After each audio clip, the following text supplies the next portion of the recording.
Ju përshëndesim zonja dhe zotrin, jemi në kohën televizive rezervuar avokatit Altin Goxhaj, si gjithmonë çdo të diel në Fax News. Mirë se vjen, avokat. Ne, si që jam përsëri mes jush. Presidenca e Trump një vit, po Shqipëria, sot është kjo tema që keni zgjedhur për teleshikuesit ta, në vijat përgjithshme, si do ta konsideronit këtë vit të qeverisjes Trump? 20 janar 2025, Trump i bëri betimin si presidenti 45 i Shtetit Bashkuar të Amerikës, dhe ne jemi këtu sot fiks mas një viti, brenda 40 orësh ai plotson një vitin e plot që ka bërë në presidencë, dhe kushdo që e ka parë, ka tifozlikun e tij, ka pozicionin e tij, sepse Trump është një personazh i cili krijon kontradikta të pafundme, çka ndërton dhe polarizime të plota të opinionit publik në raport me të. Fakti është që unë vetë personalisht nuk e dëgjoj asnjëherë çfarë thot Trumpi, unë shoh vetëm çfarë bën dhe megjithatë çfarë rezultate sjellin veprimet e tij. Pasi edhe vetë veprimet e tij janë gjithmonë dëgjueshë, në kuptimin që veprimet dhe mos veprimet, në fakt, edhe mos veprimet, avokat, se janë të rëndësishme dhe mos veprimet. Por veprimet e tij dhe mos veprimet e tij, edhe ato duhen lexuar me gjuhën e dyfisht. Pasi dhe ato janë ambigue vazhdimisht, por në fakt ajo që ngelet dhe që duhet marrë konsiderat janë rezultatet. Trump ka ardhur në një vend i cili ishte totalisht i kapur nga lobi i AIPAC-ut prej vitesh, që është lobi hebre në Amerikë, që përfaqëson edhe Sorosin edhe Bibi Netanyahu. Pasi është logjika e dorës së madhe dhe dorës djathtë që kontrollon sistemet politike, sistemet financiare, sistemet mediatike, sistemet politike, dhe duhet kujtojmë një moment kur në vitin 2025 Donald Trump bëri një goditje gjoja drejt disa impianteve të pasurimit të uraniumit në Iran, ku nuk doli asnjë gjurmë radioaktive, që do të ishte bombardim fake. Dhe në Kongresin Amerikan u kërkua një impeachment për ta shkarkuar Trumpin si president, për shkak se kishte bërë këtë goditje pa autorizimin e Kongresit. Në fakt, ajo që ishte një lajm që nuk u mor kush me të, por që ishte për mua nga më të rëndësishmit, ishte fakti që 200 kongresmen të Partisë Demokratike Amerikane, pra kundërshtar të Donald Trump, votuan pro Donald Trump. Për shkak se të 200 këta ishin antar të lobit të AIPAC-ut, pra kontrolloheshin nga babysitterat e hebrejve në Amerikë, dhe këta dha një mesazh shumë të rëndësishëm që ashtu siç 200 demokrat mund votojnë për ta mbrojtur Trumpin, po ashtu mund votojnë edhe 200 republikanë që kontrollohen nga AIPAC-u kundër Trumpit për ta shkarkuar atë në një rast tjetër. Që do thotë ishte një mesazh se kush e kontrollon Amerikën dhe sa dobët është pozita e një president Amerik kur të gjitha nivelet politike kontrollon lobi i AIPAC-ut, që pra është edhe Soros edhe Bibi njëkohësisht. E them këtë gjë për t'i shpjeguar njerëzve që Trumpi kur ka marrë presidencën, ka marrë presidencën në një vend të pushtuar. Nuk ka marrë presidencën në një vend të lirë. Në kuptim më literal të fjalës të pushtuar, pasi ky vit ka qenë mjaftueshëm për të parë njerëzit debatin e madh publik nëse Trump përfaqëson Make America Great Again apo Make Israel Great Again. Në këndvështrimin tim, Donald Trump përfaqëson në mënyrën më ekselente të mundshme Make America Great Again, por vetëm mënyrë për ai që ta realizojë këtë qëllim, të bëjë Amerikën prapë të madhe, është të fshihet, siç është fshehur ai, sikur është sionisti më i madh i Amerikës dhe Izraelit bashkë, pikërisht për të kapërcyer atë pengesë që e la në grop dikur presidencën e Kennedit, pasi ai u vra, vllai vet u vra, pikërisht nga këta njerëz të cilët kundërvepruan ndaj planit të tij për të shpallur përballë tyre, duke kërkuar që Federal Reserve të ishte në kontrollin e qeverisë, duke kërkuar që të ndalonte armatimin atomik të Izraelit, duke kërkuar që të kthente AIPAC-un në një strukturë e cila duhet të regjistrohej në ligjin fare, që do të thotë ligjin e agjentëve të huaj. Ata e vranë për këtë qëllim. Ashtu si dhe vllajën e vet për këtë qëllim, Donald Trump është gjallë.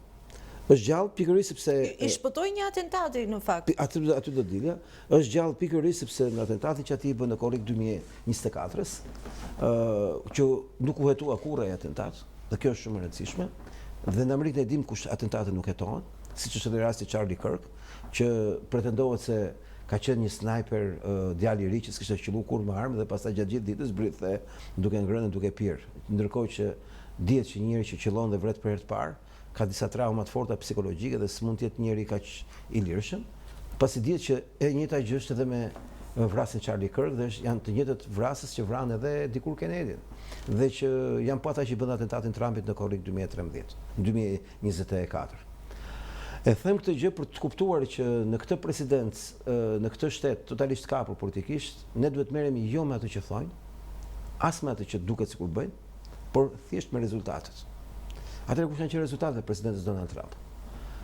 Rezultati më i madh dhe më i rëndësishëm i presidentës Donald Trump është fakti që në Amerikë fitoi ligji për lirinë e shprehjes, i cili po përhapet gjithë botën si politika e rezultare e Amerikës me vendet e tjera, siç është rasti i Bashkimit Evropian. Vetëm pardje Marco Rubio ka botuar një status që ka përcaktuar Europën si një vend, si një kontinent ku shkelin rënd të drejtat e fjalës dhe ka fjalën pikërisht për këto qeveri në Europë, të cilat shtypin dhe fusin në burg njerëzit për cicërimet e tyre në Twitter, për postimet e tyre në Facebook apo në Instagram. Anglia ka 13.000 të arrestuar vetëm për çështjen e postimeve në rrjetet sociale. Rusia për të njëjtën periudhë kohe ka vetëm 400 vet. Çka tregon fare qartë se kush është diktatura. Po Shtetet e Bashkuara të Amerikës? Zero. Protestat që po zhvillohen tani? Protesta është e drejtë e çdo qytetari, por këtu në Amerikë nuk të arreston njëri se ke postuar në Twitter ndonjë gjë. Dhe për më tepër që qeveria amerikane me politikën e saj të re ndëshkon çdo lloj institucioni me të gjitha mjetet që ka europiane kudo që të jetë, nëse bllokojnë llogaritë e shtetësve amerikanë. Përplasja me Elon Musk që ka Europa, kanë krah vetë Musk qeverinë amerikane për të mbrojtur lirinë e shprehjes. Tani pse e thekson këtë lirinë e shprehjes? Për çdo që nuk e kupton që liria e shprehjes gjë më e rëndësishme e gjithë gjërave të kësaj bote, është më e rëndësishme edhe se raporti me çdo qeveri, përfshi dhe Izraelin, ka të bëjë me faktin se kushdo që ka të drejtë të shprehet dhe kushdo që ka të drejtë të marrë informacionin e saj që shprehet, do apo s'do ai, është pjesë e luftës më të madhe që mund të bëhet kontrollit të Shtetit Bashkuar të Amerikës dhe vendeve të Europës nga lobi hebre, sepse ata kanë krijuar një skem, një mur të madh gjigant censure botërore, që askush mos guxoj të mësoj të vërtetën se kush janë ata, pse janë ata dhe çfarë duan të arrijnë ata. Dhe lufta më e madhe që mund të bëhet atyre është lufta për lirinë e shprehjes. Dhe të gjithë ata që thonë që Trumpi është sionisti më i madh, duhet të kuptojnë që Trumpi është fatkeqësia më e madhe që i ka rënë Izraelit ndonjëherë, që nga koha e Kennedyt, sepse sikur dhe vetëm me lirinë e shprehjes ishte marrë Trumpi, do të mjaftonte për të rrënuar të gjithë mur të madh botror mashtrimi global që ndërtohet 150 vjet pak nga pak. Dhe që mashtruesi dy botror u bë politikë zyrtare dhe që këto 30 vjet ka qenë, si thosh, burgu i madh i mendjes së gjithë civilizimit perëndimor, sidomos atij amerikan, në faktin që atje ka qenë më e prekshme kontrolli zyrtar që është bërë gjithë kongresmenët duke trajtuar si kukullat e tyre me nga një babysitter të AIPAC-ut për këdo. Elementi i dytë që do ta karakterizonte presidencën Donald Trump është fakti që ai për herë të parë arriti që të mos të bëhet asnjë luftë përveç asaj që ka mbetur pa mbaruar, që është lufta e Ukrainës dhe Rusisë, dhe vetëm 3 ditë më parë Trump e përcaktoi që arsye pse nuk bëhet paqe në Ukrainë është Zelenski, i cili është thjesht një kukull e gjithë këtyre elitave të establishmentit, sepse është vetëm një pengesë për të bërë paqe. Çka do të thotë për gjithë ata që mendojnë që Trump ka bërë vetëm luftë dhe ka çoroditur botën, duhet kujtoj që të shkosh të kapësh përveshësh një kryetar shteti si rasti Maduros në një kuadër të një puçi që po i bëj dollarit amerikan nëpërmjet kalimit monopol të Kinës, të gjithë rezervave të naftës së Venezuelës për të mos u fshitur me dollar, duke i bërë një goditje të thellë dollarit, njësoj siç ishte historia e armëve atomike në Kubë në vitin 63, nuk do thotë se u bën ai luftë, përkundrazi, ka negociata midis qeverisë amerikane dhe Venezuelës. Dhe gjithë ata që thonë ky po bën luftë nuk kanë pikën e si thosh turpit që të mos kërkojnë falje. Po qasja që ka patur ndaj Izraelit, ndaj Netanyahut, Trump... Ju e dini që ne do flasim sot dhe për ftesën që ka bërë Ramës. Patjetër. Sipas Ramës. Kur të kalojmë tek Shqipëria, tani jemi në... Me qishim ke Izraeli, po duhet kujtoj që plani i Izraelit ishte pastrimi etnik i Gazës.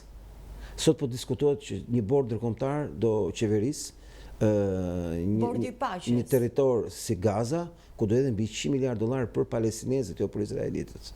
Kur gjatë gjithë vitit u bë propagandë mashtruese, si kur Trumpi do ndërtonte resorte veta turistike dhe do prezente banorët e Gazës, do bënte pastrim. Pas nisi vjen turp dhe asnjë nuk skuqet, që kërkoj falje për gjithë budalliqë që ka thënë gjatë vitit 2025. Mbi këtë gjë, kur gjithkohës kam thënë që këto janë rrena dhe mashtrim. Gjatë 2025-s ka patur mira të vdekur, të ekzekutuar në Palestinë, avokat, kështu që mund të them që ju flisni për bordin e paqes sot, po ndërkohë 2025-a ka bilanc tragjik në Palestinë, genocid. Unë flas për Trumpin, nuk flas për të tjerët. Pra, po tregoj se çfarë bëri Trumpi. Trumpi arriti ta ndalojë atë luftë, po megjithatë jo luftën, po spastrimin etnik. Pasi projekti i padiskutueshëm i Izraelit, dhe askush s'mund ta ndalonte dot, ishte spastrimi total etnik i Gazës, dhe ky ishte projekti për cilin ata po punonin. Dhe ne jemi sot këtu në diskutim se si do të rindërtohet Gaza nga e para. Dhe do të ketë një bord administrimi ndërkombëtar dhe një qeverisje teknike pak nga pak totale politike të palestinezëve apo jo. Pra ku ishim ne para një viti? Ne para një viti ishim në debatin që aty do spastrohesh gjithçka, do zhdukeshin gjithë palestinezët. Sot jemi në debatin se si do rindërtohet Gaza. Dikush thot po ja Trump ka mbështet Bibin.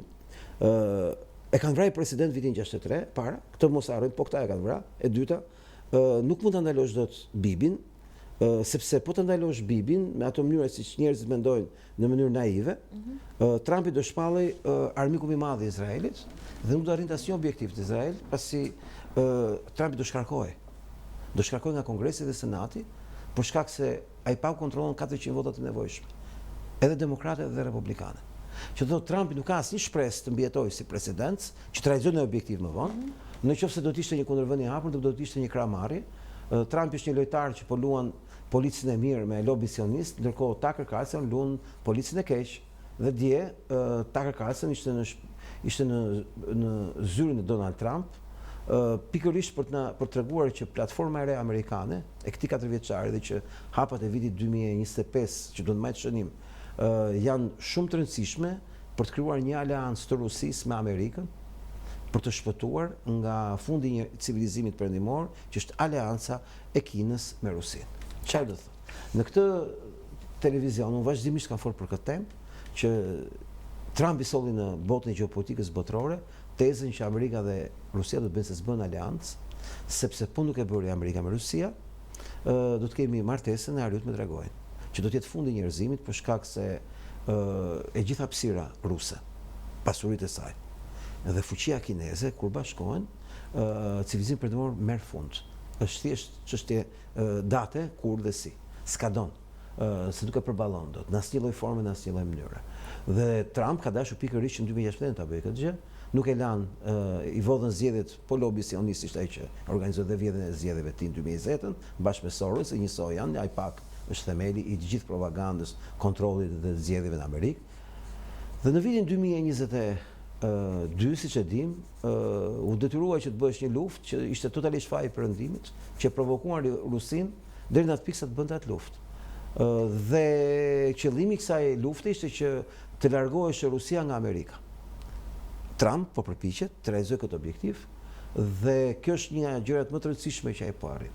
Në aspekt ekonomik në Amerikë, Amerika është një krizë të paparë, por Trumpi gjatë këtij viti ka ndërtuar shinat e vitit 2027 dhe 26. Çfarë është shinat 2026-2027? Është grumullimi i madh i kapitalit në Amerikë, po bëhet fjalë për shifra triliona dollar, që po mbledh nga gjithë bota nëpërmjet planit të investimeve, të bizneseve, të krijimit të një ambienti super të fortë dhe të fuqishëm, ku çdo biznesmen që do ketë dëshirë të bëjë biznes në Amerikë, do të gëzojë mbrojtjen e shtetit më të fuqishëm në botë, që ditë imponohet gjithë shteteve tjera me tarifa dhe me gjithçka tjetër. Tani, avokat, ata që na ndjekin nga ekrani, natyrisht këto çështje ju i keni diskutuar në harkun kohor në Fox News shpeshherë, duan të dinë Shqipërinë në lidhje me mandatin një vjeçar të Trump. Duket nga mënyra si qeveria Rama është të kurrur në këtë periudhë kohe, në raport me narrativën. Ka marrë një ftesë personale. Do ta shpjegoj edhe atë ftesë që ka marrë. Për në bordin e paqes. në janar, në dhjetor është dhënë një dokument i cili ka përcaktuar 90 ditë për Shqipërinë, për përcaktuar pikërisht se çfarë do bëjë Amerika me Ballkanin Perëndimor, përfshi edhe Shqipërinë, ku një nga pikat më të rëndësishme ka qenë shpopullimi i Shqipërisë, që quhet problemi i problemeve. E nënvizonte në komunikimin e fundit edhe zonja Van Horn, pikërisht të çështje, pra nga ke qeverisjet e vendeve shpopullimi. Vetëm ktheu pak në kohë kur u hap Fox News-i, ishte vetëm televizion që më dha mundësi të flisja për agjendën e shpopullimit Soros në Shqipëri, si ishte ndaluar kudo të flitej për këtë temë në Shqipëri. Grupet po destabilizojnë shtetkombet dhe po i çojnë në emigrim masiv. Para 2 ditësh, komunikimi nga Ambasada e Shteteve të Bashkuara. Dhe kjo lidhet me dokumentin e 90 ditëve, që po aty përmendet Shqipëria, problemet më që ka Shqipëria. Problemi më që ka Shqipëria thuhesh në dokumentin e sigurisë amerikane për rajonin, thuhet që siguria amerikane po cënohet Shqipëri për shkak të ikjes së të rinjve nga Shqipëria, braktisjes vendit nga rinia. Që do thotë, shpopullimi këtu është kthyer në prioritetin kryesor. Rama këtë vit ka bërë çmos për të avancuar ku më tej shpopullimin e Shqipërisë. Ka një pengesë tashmë shpopullimi për shkak të pezullimit të vizave për shqiptarët në Amerikë dhe raport me emigracionin dhe bashkim e familjeve. Kjo është një lloj frenimi që vjen me detyrim nga jashtë brenda, dhe që është edhe një lloj qëndrimi zyrtar ndaj qeverisë shqiptare, pasi ne dimë që Amerika funksionon në këtë formë që për çdo vend për shembull që mbështet Danimarka raport me çuarjen e trupave në Groenland, i vendosin tarifat. Si dhe kanë tarifat me çuarjen e ushtarëve në Groenland. Kështu funksionon Amerika. Edhe kjo e emigracionit, kështu funksionon Amerika e Donald Trump. Jep përgjigje ndaj shteteve të cilat nuk janë në të njëjtën gjatësi me qeverinë amerikane. Në aspektin e asaj që quhet si ka qenë politika amerikane për Shqipëri, mund të them që Amerikës nuk i bën mend se ku bi Shqipëria në aspektin e shtëpisë bardh, por janë ekspertët, zyrtarët edhe që merren me këtë punë, dhe duhet i kujtoj të gjithëve që Donald Trump në vitin 2025 ka refuzuar që të ketë në praninë e tij fytyrën e Edi Ramës. Do ta kujtoj këtë me detaje. Mbas disa javësh në shkurt zhvillohet në Myni konferenca e radhës e sigurisë. Një vit më parë kur bë kjo konferencë, Rama kishte marrë ftesë për të marrë pjesë. Ja kishte siguruar lobistët e tij. Kjo ftesë u anullua dhe s'kishte ndodhur ndonjëherë. Marrësh ftesë dhe të anullohet. Kjo është e konfirmuar tashmë. Është e anulluar vetëm 6 orë para se zhvillohej takimi në Myni, që ishte darka e Mynihut, që ishte vetë zëvendës presidenti J.D. Vance, i cili kishte ftuar miq të Amerikës. Rama kishte marrë ftesë siguruar nga lobi i tij fuqishëm që kishte vepruar dhe u përjashtua. U njoftua vetëm 6 orë para që ti e ke të kanceluar ftesën, ti s'mund të jesh këtu të sallë, se ti nuk i përket miqve të Amerikës, ti përket miqve të Soros. Dhe Rama që nga ajo ditë, po tani kjo ftesa e radhës, dhe që nga ajo ditë Rama nuk pati kur shansin të ishte në një fotografi sado të vogël në disa takime ku ai ka marrë pjesë, kush edhe Donald Trump. Ju i mani mend që Rama ishte, Vjosa Osmani ishte, Trump ishte, por Rama nuk ishte asnjë shans për të bërë një foto. Edhe në këtë rast ne jemi përballë një Rame në krizë plot që spaku po vepron drejt për drejt në target Edi Ramën, duke i rrethuar krahët nga të gjitha anët, dhe moslëshimi i tij nga ana e tij i Belindës është nga ngrena që po e grye Ramën nga brenda. Dhe nënvizoi në fakt në komunikimin e fundit të ambasadores forcimi i institucioneve SPAK, BKH, Akademia e Sigurisë. Ajo është dora e Amerikës në këtë moment, përfaqësuesja e re në ambasadën amerikane që nga muaji shtator po operon drejt për drejt me SPAK-un dhe me BKH-n, drejt për drejt, dhe Rama dje me këtë letrën që i ka vajtur shteteve ndryshme në botë, që ka ndryshuar vetëm emri, nuk ka asgjë specifike për ndonjë shtet, për Edi Rama, për Shqipërinë, është një letër e përgjithshme që i çohet gjithëve, pasi Trumpit i duhet me çdo kush këtë moment që bordi i paqes të ketë konfirmim sa më të madh ndërkombëtar. Sa më shumë shtete të tjera. Në komunikimin që ka bërë Rama para disa minutash, thotë kjo nuk është e vërtet, nuk i ka shkuar të gjitha vendeve të OKB-s, gënjeshtër. Po Rama thotë që gënjeshtër edhe ai 1 miliard që kërkohet, gënjeshtër edhe që palestinezët vinë në Shqipëri. Edhe kjo është pjesë e negociatave që kërkon të ofrojë Rama për të bërë interesant. Tani ndjes mua duhet ta citoj. Jo, ti bën shumë që e citon. Unë i kujtoj vetëm shqiptarëve që kur Rama ka thënë vërtetën, njëherë tha na kanë fut BE, po akoma s'keni marrë shpesh, pastaj s'na fusin dot më dhe mamën për çfarë më kishte ftuar javën që kaloi, mamën kur fola për sigurinë ushqimore. Mamën kur të thash një javë përpara. Po, konfirmoj sot që vështirësohet Jo, procesi. ai kishte thënë para një jave që ne bëhemi antar BE-s. Unë ju thash që Shqipëria është bërë pjesë e një grupi kavjesh të studimeve të popullatave si funksionon pasiguria ushqimore dhe është falsifikuar pyetësori i Shqipërisë në BE bashkë me Ramën dhe bashkë me ata të BE-s, ku Shqipëria është paraqetur kur ka siguri ushqimore. Sepse ja u kam thënë që pa sigurinë ushqimore nuk ke shanse të integrohesh në BE. Unë këtë e bëra ditën e diel apo jo, këtu ke ju. Patjetër. Po nuk besoj se është vetëm kjo që e vështirëson. Ju e pat që Rama u kujtua mas 12 vjetësh të mbani fjalin për sigurinë ushqimore vetëm partia apo jo. Hapja e grup kapitujve nuk ka ndonjë volum pune, besoj. Tani që fillon zbatimi Jo, nuk është kështu. Ai tha që kemi dalë shumë keq me sigurinë ushqimore. Apo. Dhe u kujtua ta thotë 5 ditë mas i thashun këtu. Dhe tha do ndryshojmë se s'bën politikën e tjerë. Pse? U kap me presh në dorë Edi Rama dhe zyrtar të BE-s në falsifikimin e pyetësorit të sigurisë ushqimore që denoncova unë këtu në Fox News. Ju e keni të sigurt që nuk ekziston asnjë denoncim të përveç këtij që kanë bërë këtë javë në raport me sigurinë ushqimore dhe shkatërimin e gjithë sistemit të kontrollit. Dhe Rama, vetëm 5 ditë pasi unë bëra këtë deklaratë në Fox News, i zën alarm nga ekspertë të Komisionit Evropian në Tiranë, të cilët janë sinjalizuar ditën e hënë për reagimin tonë në raport me projektin tonë për t'i kërkuar BE-s të bëjë transparent kapituj dhe faqet e pyetësorit të sigurisë ushqimore, pardje me urgjencë deklaruan që kanë dështuar në sigurinë ushqimore, ndërkohë që kishin dalë të suksesshëm para se të vija në emision një javë parë. Që do të thotë ata tashin këtë moment i ka zënë një panik, sepse janë kapur me presh në dorë. Kanë falsifikuar dokumentat për Shqipërinë, qeveria shqiptare dhe ekspert BE-s. Dhe po i del boja, një projekti që do të bëj bujë, që është skandal, që Shqipëria është kthyer në një studim popullate se si funksionon pasiguria ushqimore. Kujt i referoheni kur e thoni këtë? Vetë këtij të kokës që është Tiranë. Jo, kur e bët denoncimin më herët, që është falsifikuar në bashkëpunim me ekspertë europianë. Ne kemi deklaruar që në pyetësorin. Pra ka shkresa, ka dokumente. Pyetësori është i falsifikuar i integrimit europian të Shqipërisë. Në pjesën e sigurisë, ai mund të falsifikojë shumë vende, po këtë di. Me informacion që ne kemi marrë nga BE-ja, nga Brukseli, na tregon që faqet e sigurisë ushqimore janë falsifikuar në bashkëpunim qeveria shqiptare me ekspertë BE-s. Që Shqipëria të kalonte pa zhurmë. Por ndërkohë Shqipëria është futur në laborator studimor, që do të thotë popullata jonë studiohet si reagon ndaj smundjeve që shkaktohen nga mungesa e sigurisë ushqimore. Pra jemi bërë laborator kavjesh.